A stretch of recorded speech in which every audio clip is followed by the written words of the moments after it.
Hi, good evening dear all. എല്ലാവർക്കും നമസ്കാരം. നമ്മുടെ പ്രൊമോട്ടർ ഐ ഡി എങ്ങനെ ആക്ടിവേഷൻ ചെയ്യാമെന്നുള്ളത് ജസ്റ്റ് ഇവിടെ കാണിക്കുകയാണ്. എങ്ങനെയാണ് നമുക്കൊരു ഡിസ്ട്രിബ്യൂട്ടർ ഐ ഡി അല്ലെങ്കിൽ പ്രൊമോട്ടർ ഐ ഡി നമ്മുടെ റൂബി ലോയാലിറ്റി കിറ്റ് പർച്ചേസ് ചെയ്തുകൊണ്ട് ആക്ടിവേറ്റ് ചെയ്യാമെന്നുള്ളത് ജസ്റ്റ് ഇവിടെ നമുക്ക് മനസ്സിലാക്കാവുന്നതാണ്. ആദ്യം തന്നെ ആക്ടിവേഷൻ ചെയ്യാനുള്ള ഐ ഡി നമ്മൾ ഓപ്പൺ ചെയ്യുന്നു. ഓപ്പൺ ചെയ്തതിന് ശേഷം നമ്മുടെ ലെഫ്റ്റ് സൈഡിൽ കാണുന്ന 4 ലൈൻ ഉണ്ടാവും. അപ്പോൾ അത് ക്ലിക്ക് ചെയ്യുക. ക്ലിക്ക് ചെയ്താൽ ഇതേ രീതിയിൽ നമുക്ക് ഡാഷ്ബോർഡ്, രജിസ്ട്രേഷൻ, അപ്ലോഡ് റെസിപ്റ്റ്, ഇവിടെ അപ്ലോഡ് റെസിപ്റ്റ് എന്ന് പറയുന്ന ഒരു പോർഷൻ നമ്മൾ ക്ലിക്ക് ചെയ്യുക.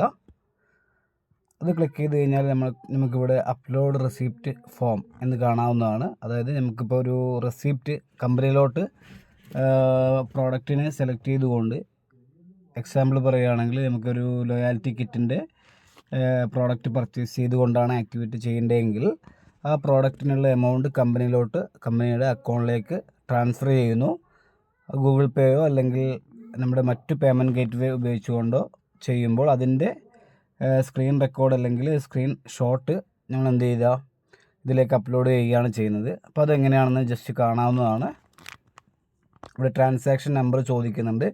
കൃത്യമായി നമ്മൾ ആ ട്രാൻസാക്ഷൻ ചെയ്തതിൻ്റെ ഗൂഗിൾ പേൻ്റെ സ്ലിപ്പിലുള്ള ആ ട്രാൻസാക്ഷൻ നമ്പർ ഇവിടെ കൊടുക്കുക.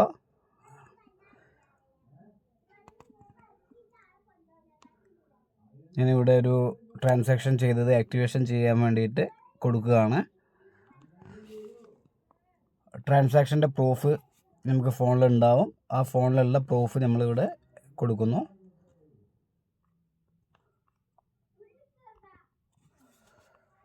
ആ എമൗണ്ട് വരുന്നത് 1200 ആണ്. അതെവിടെ ടൈപ്പ് ചെയ്ത് കൊടുക്കുന്നു. ഈ 1200 രൂപ നമ്മുടെ ഷോപ്പിംഗ് വാലറ്റിലേക്ക് വന്നാൽ മാത്രമാണ് നമുക്ക് വാലറ്റ് ഉപയോഗിച്ചുകൊണ്ട് പ്രോഡക്റ്റ് പർച്ചേസ് ചെയ്യാൻ പറ്റുള്ളൂ. ഇപ്പോൾ ട്രാൻസാക്ഷൻ ചെയ്ത ഡേറ്റ് ഫെബ്രുവരി 26 ആണ്. അപ്പോൾ അതവിടെ കൊടുക്കുന്നു. അതിനുശേഷം സബ്മിറ്റ് കൊടുക്കുന്നു.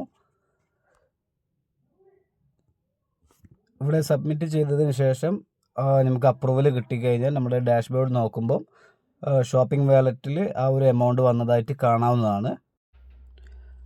ഓക്കെ, നമുക്കിവിടെ നമ്മുടെ ഡാഷ്ബോർഡ് ഒന്ന് പരിശോധിച്ച് നോക്കാം.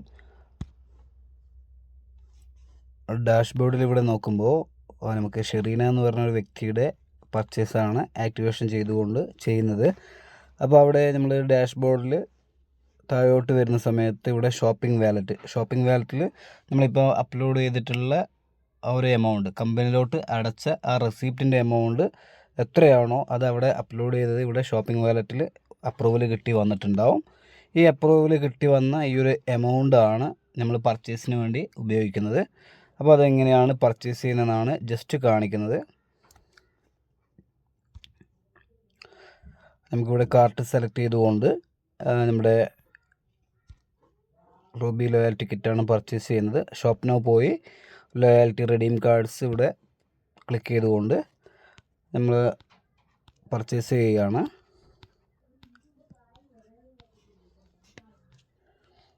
ഈ ഒരു പ്രോഡക്റ്റാണ് നമുക്ക് സെലക്ട് ചെയ്തിട്ടുള്ളത് പർച്ചേസ് ചെയ്യാൻ വേണ്ടിയിട്ട്. അപ്പോൾ ഈ ഒരു പ്രോഡക്റ്റിനെ ക്ലിക്ക് ചെയ്തുകൊണ്ട് നമുക്ക് ആഡ് ടു കാർട്ട് കൊടുക്കാം. അപ്പോൾ നമുക്ക് താഴെ പ്രോഡക്റ്റ് കഴിഞ്ഞിട്ട് കാർട്ടിൽ നമ്മൾ ആഡ് ചെയ്ത പ്രോഡക്റ്റ് വന്നിട്ടുണ്ട്. അപ്പോൾ അത് ക്ലിക്ക് ചെയ്യുക. അപ്പോൾ അതിൻ്റെ ഡീറ്റെയിൽസ് കാര്യങ്ങൾ ഇവിടെ കാണാവുന്നതാണ്. സബ് ടോട്ടൽ കാര്യങ്ങളൊക്കെ കഴിഞ്ഞ് പ്രൊസീഡ് ടു ചെക്കൗട്ട് കൊടുക്കാം. അപ്പോൾ ഇവിടെ അഡ്രസ്സ് കാര്യങ്ങൾ നേരത്തെ കൊടുത്തത് ഇവിടെ ക്ലിക്ക് ചെയ്തിട്ടുണ്ടാവും. അതല്ല പുതിയ അഡ്രസ്സ് കൊടുക്കുകയാണെങ്കിൽ ആഡ് അഡ്രസ്സ് കൊടുത്തു കഴിഞ്ഞിട്ട് നമുക്ക് ഡീറ്റെയിലൊക്കെ കൊടുത്തുകൊണ്ട് പുതിയ അഡ്രസ്സ് കൊടുക്കാവുന്നതാണ്. അതിനുശേഷം നമുക്ക് ബാക്ക് വന്നു. ഇവിടെ സമ്മറിയിൽ നമ്മുടെ ആ പ്രോഡക്റ്റ് കാര്യങ്ങളൊക്കെ കാണുന്നുണ്ട്. ഇവിടെ പേ യൂസിങ് വാലറ്റ്, നമ്മളിപ്പോൾ പർച്ചേസ് ചെയ്യുന്നത് റെസിപ്റ്റ് അപ്ലോഡ് ചെയ്തിട്ട് ആ എമൗണ്ട് വെച്ചിട്ടാണ് പർച്ചേസ് ചെയ്യുന്നത്. അപ്പോൾ അത് പർച്ചേസ് ചെയ്യേണ്ടത് ഫസ്റ്റ് കാണുന്ന പേ യൂസിങ് വാലറ്റ് ഉപയോഗിച്ചുകൊണ്ടാണ്. വാലറ്റ് പർച്ചേസാണ് ചെയ്യുന്നത്. പേ നൗ കൊടുത്തു കഴിഞ്ഞാൽ നമുക്കവിടെ പേയ്മെൻറ്റ് ഗേറ്റ്വേ വഴി ഗൂഗിൾ പേയിൽ വെച്ച് ചെയ്യാൻ പറ്റും. ആക്ടിവേഷൻ ചെയ്യുന്ന കുറച്ചൊരു ഡിലേ ആവുന്നൊരു പ്രോസസ്സാണത്. നമുക്ക് പെട്ടെന്ന് തന്നെ അപ്രൂവൽ കിട്ടിക്കൊണ്ട് പർച്ചേസ് ചെയ്യാൻ പറ്റുന്നത് പേ യൂസിങ് വാലറ്റ് വഴിയാണ്. അപ്പോൾ അത് ക്ലിക്ക് ചെയ്യുക. ഇവിടെ നമ്മുടെ പർച്ചേസ് ഇവിടെ thank you for your order placed എന്ന് പറഞ്ഞിട്ട് കാണാവുന്നതാണ്. ബാക്ക് ടു ഷോപ്പിംഗ് വരിക. നമുക്കിവിടെ നമ്മുടെ റിപ്പോർട്ടിൽ നോക്കിക്കഴിഞ്ഞാൽ മൈ അക്കൗണ്ട് എടുക്കാം. മൈ അക്കൗണ്ടിൽ റിപ്പോർട്ട് പോയി കഴിഞ്ഞാൽ ആ ഒരു പർച്ചേസ് കംപ്ലീറ്റ് ആയതിൻ്റെ കാണാവുന്നതാണ്. മൈ പ്രോഡക്ട്സ് ക്ലിക്ക് ചെയ്യുക. അപ്പോൾ ഇന്നാണ് നമ്മളിത് അപ്ലോഡ് ചെയ്തതെങ്കിൽ ഡേറ്റിൽ നമുക്കിവിടെ കാണാവുന്നതാണ്. ഓർഡർ ഡേറ്റും കാര്യങ്ങളും അതിൻ്റെ ഡീറ്റെയിൽസൊക്കെ ഇവിടെ കാണാവുന്നതാണ്. വാലറ്റ് ഉപയോഗിച്ചിട്ടാണ് പർച്ചേസ് ചെയ്തിട്ടുള്ളത്. അതിൻ്റെ ഓർഡർ സ്റ്റാറ്റസ് ഇപ്പോൾ പെൻഡിങ് ആണ്. അപ്പോൾ കമ്പനി അത് അഡ്മിനിൽ നിന്നും പ്രോസസ്സ് ചെയ്തിട്ട് നമ്മുടെ കാര്യങ്ങളൊക്കെ കാണാവുന്നതാണ്. പർച്ചേസ് ചെയ്തതിൻ്റെ ഇൻവോയ്സ് ബില്ല് കാര്യങ്ങളൊക്കെ ഇവിടെ നമുക്ക് വന്നതായിട്ട് കാണാവുന്നതാണ്. അപ്പോൾ ഈ രീതിയിലാണ് പർച്ചേസ് ചെയ്യേണ്ടത്, ആക്ടിവേഷൻ ചെയ്യേണ്ടത്. എല്ലാവരും ഇതൊന്ന് ഫോളോ ചെയ്ത് മനസ്സിലാക്കി ആക്ടിവേഷൻ ചെയ്യേണ്ടതാണ്. Thank you.